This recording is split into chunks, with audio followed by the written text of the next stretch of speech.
All right, let's dive into something that trips up a ton of people. Navigating the tax maze when you're moving between Canada and the United States. It can feel like a really complex journey. But trust me, with the right map, you can totally avoid the financial traps. So let's get right into it. So you're making the big move from Canada to the US. You've got the boxes packed, the movers are booked. But have you thought about what happens to your finances the second you cross that border? That's the big question we're going to tackle. And here's why this is so important. The tax rulebooks in Canada and the US are like two completely different languages. If you assume they work the same way, you could be in for some very, very expensive surprises. Okay, so let's start at the very beginning of this journey, the moment you leave Canada. Doing this right means you have to officially and cleanly cut your tax residency. This is way more than just moving your furniture. It's about formally telling the Canadian government, I don't live here anymore. Now, you're going to hear this term, deemed disposition. And it sounds super technical. But think of it this way. Canada wants its slice of the pie.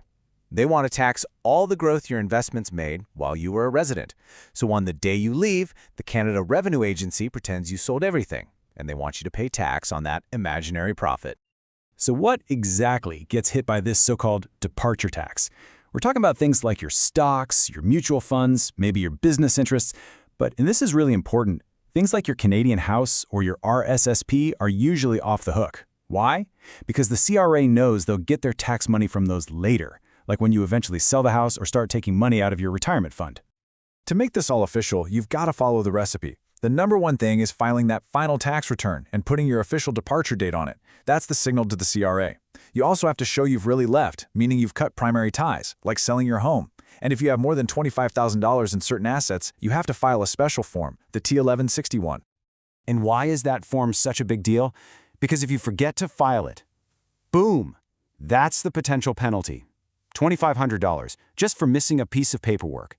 It's a perfect little example of why you've got to sweat the details when you leave.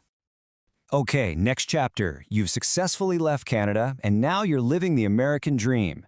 This is where you have to be super careful because a lot of the financial tools you loved in Canada are treated very differently by the IRS. And this right here is probably the biggest landmine. Your beloved Canadian TFSA, the one that's totally tax-free in Canada. Well, to the IRS, it's just a regular old taxable investment account. That means every bit of interest, every dividend, every capital gain has to be reported on your U.S. tax return every single year. Honestly, as soon as you become a U.S. resident, that TFSA can become a huge headache. And if you thought that was complicated, oh boy, let's talk about Canadian mutual funds. In the eyes of the IRS, these are often something called a passive foreign investment company, or PFIC for short. And let me tell you, the IRS hates these things. They come with nightmare reporting rules and can lead to some seriously brutal tax rates. This is one area where you absolutely want professional advice before you move. What about selling your old home in Canada after you've moved? In Canada, any profit you make is almost always 100% tax-free. But for the IRS, that's a taxable event. Now, they do give you an exemption, but it has a limit. If your profit is bigger than that limit, you'll be writing a check to the U.S. government for a sale that would have cost you nothing in taxes back home. And this is a really crucial point. If you get a green card, you are basically married to the U.S. tax system for life. It doesn't matter if you move back to Canada or to Europe or anywhere else. As long as you hold that card, the IRS sees you as a U.S. taxpayer, and you have to report your worldwide income until you formally give it up. But hey, it's not all doom and gloom and tax traps. Let's flip the script. What happens when you decide to move back to Canada? Because with some smart planning, your return can actually be an amazing financial opportunity. So just like Canada has that deemed sale when you leave, it has a deemed acquisition when you come back. And this right here, this is where the magic can happen if you plan for it. So, what does that actually mean? It means the CRA treats you as if you bought all of your assets for the very first time on the day you moved back. This gives your investments a step up in their cost base, which can basically erase years of capital gains that built up while you were gone. It's a huge, huge benefit. And what about your U.S. accounts, like a Roth IRA? Good news, it can stay tax-free in Canada, but, and it's a big but, you have to follow the rules exactly. You have to file a special election with your very first Canadian tax return, and you can't put another penny into it while you're a Canadian resident. Get that right, and you've protected a fantastic tax-free asset. So as we start to wrap this up, the main theme here becomes really, really clear.